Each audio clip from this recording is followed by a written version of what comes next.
I don't know why, I just feel like riffing. It's been like really cold out lately, and finally, today, it's not that cold. This morning I saw a shooting star. Every morning I go out at, 5 a.m.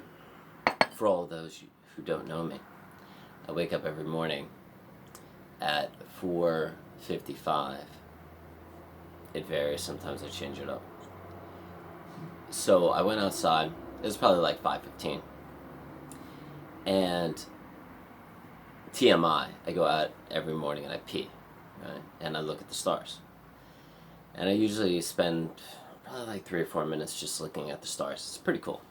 I start to see the constellations and where they go throughout the year and how they change throughout the seasons. It's pretty neat, and I follow the constellations.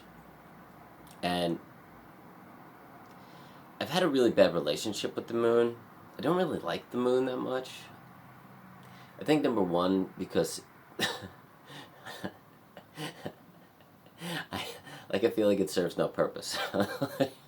And I know it controls waves and it has all this energy and stuff and werewolves and everything. And it makes people crazy, and the emergency rooms are more chaotic on full moon nights. So they say, I don't know. But studies say, they say, whatever. But I've never really liked the moon, because I favor the stars, and the more stars I enjoy, the more stars the better. So the moon, it interferes because if it's really bright out because of the moon, you get less stars, right? So I've had a really bad relationship with the moon when I go out every morning at 5 a.m. And 2 mallard ducks just flew by. Man, I love mallard ducks. So this morning I went out, and right before I started peeing, TMI, this shooting star like shot across the sky. But there was like this boom boom before the shooting star went off. And you could hear the traffic now. So I'm kind of close to I-95, which runs down the East Coast. So sometimes I think that, I could hear a tractor trailer making noise on 95, or maybe there was something happened on 95. But the boom boom happened right before this shooting star. And it was the brightest shooting star I've ever seen since I was about 17 years old. One time I saw a really bright one when I was walking down this beach with my buddy Dan, back in the day on Long Island. But this shooting star was so bright, I was like, is that a shooting star, or is that like a missile, or some crazy thing? Because I did hear a boom boom before the shooting star. So anyway, so that was interesting. Lately I've been drawing a lot and I've been putting my drawings on TikTok and Instagram, and the one I'm doing now is phenomenal. And the biggest problem with me when I start drawing or painting, I always become like the best version of myself. If I and I didn't even notice this until this morning. Whenever I'm an artist, whenever I choose to be a painter or choose to draw and make money off of that, or you choose that as my major in college, right? Which I did twice, and I switched it back to education and history because I didn't think I could make it as an artist, or it wasn't lucrative enough, and it wasn't the life that I wanted. Because I started to worry in my 20s that I just couldn't do it. And it was probably a smart move, I'd say, but I don't know. I wouldn't take it back. I'm glad that I got a degree a master's degree in education, for sure, without a doubt. Because I never have to worry. If I want to get a job in China or Taiwan or the Philippines or Thailand right now, I could get hired like today. So there's never, I don't have to worry about anything, ever. But if I look back at my life, the times where I chose to be an artist, a drawer, or a painter, I was always the most happy. Like I didn't need anything. I didn't need anyone. My life was just beautiful. And all I needed was that. All I needed was to create, draw, write, paint. Not so much write. I'm just so used to saying writing now because I've written so much in the last 2 years.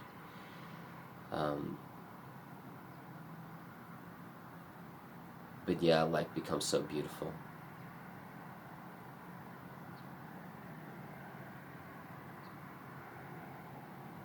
And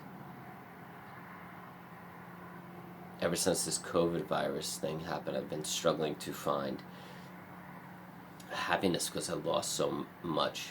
I lost my community across the street, and that was 85 people that were very caring and loving. So it was my safe place, and it was my safe people because they were very loving and kind, and the place is just full of nature, and it's full of all these weird temples. It's a very cool place.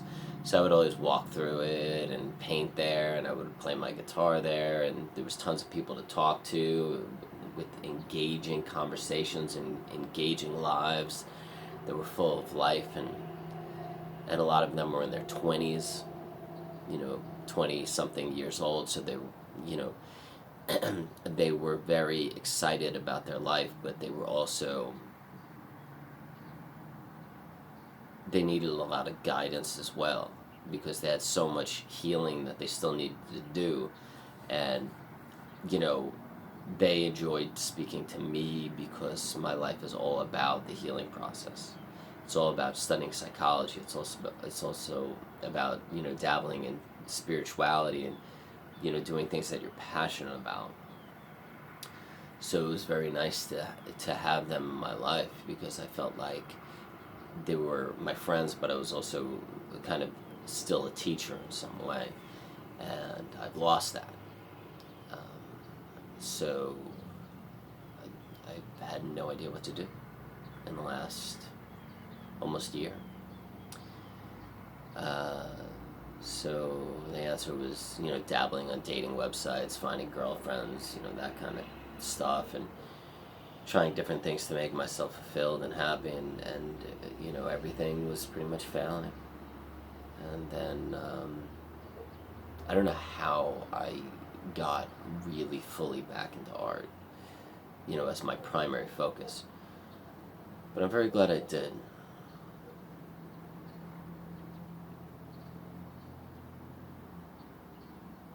I'm definitely a people pleaser, to the point where some of my buddies across the street, they wanted me to come over the other day. And they were like, oh, come over, help us out. And I was so in drawing mode that week, this was a couple of days ago, that I didn't want to do anything. I didn't want to help anyone. I was just like, that's not going to benefit my life at all. And you're most likely going to forget me helping you anyways. And my relationships aren't going to build with you at all. It's a huge waste of time. And I don't want to do it. Because there was it wasn't going to do anything positive in my life at all. It was just going to take away. It was just going to get in the way of the things that I find meaningful in life and things that I really want to do for myself that are going to be beneficial for others as well, for a larger community. Like when I do a drawing, it impacts more people than me helping gardening across the street. So I said no to the people, and I felt really guilty about it. And I was like, why can't I just say no to people? Like, why do I always feel guilty about things? So then the next day I looked up, being a people pleaser, and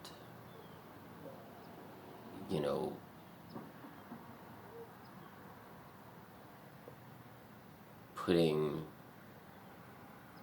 other people's needs before my own, which I've done a lot in my life. I also spend a lot of time with myself, focusing on myself in solitude by, concentrating on what's going wrong in my life, what I need to fix, working on the healing process. But so I started studying a lot about being a people pleaser and why people are people pleasers and how it spurred from, childhood and events in childhood. So I started focusing on that, and I was like, oh wow, all of the signs of being a people pleaser match up to my childhood, 100%. So I was like, okay, and then I focused on ways to fix them, to heal from being a people pleaser. So you could just say no to people and just be okay with it and not feel guilty and not feel, negative feelings at all. And the one thing is definitely, work on the healing process, figure out, where you need to fix the internal issues. But the other one, the biggest one, is finding something that you're extremely passionate about, that you find meaning in.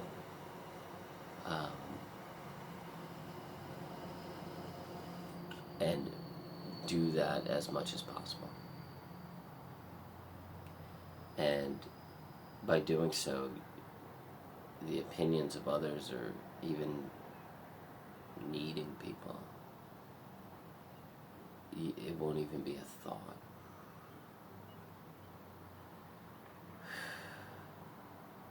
So finding something purposeful, meaningful that you're passionate about and concentrating on that will extremely lessen the degree of wanting to be a people pleaser, which is very hard for us to do. We have to retrain our entire being, in order to be that, and you have to constantly work at it, where you don't fall back into feeling guilty for saying no to people or not doing enough for other people, and spending time on you. One of the reasons why I wake up so early in the morning is so I have those 4 or 5 hours to myself, because I know at 9 o'clock the phone's going to start ringing and I'm going to get kidnapped, or I'm going to have to be a part of something or do things for people, or, be a part of other people's lives. And I think for a greater degree of that, it wasn't necessarily because I had to. I think a greater degree of that was because I was afraid of them not loving me or not attaining love from others. And if I look back at my life, when I wasn't an artist or a painter, my whole life was about doing things to attain love from others. And my entire life was based on that. But whenever I'm a painter or an artist, I'm not that at all. I don't care about that. Cue coughing. Cue more coughing. So it's extremely important to find something that you're passionate about,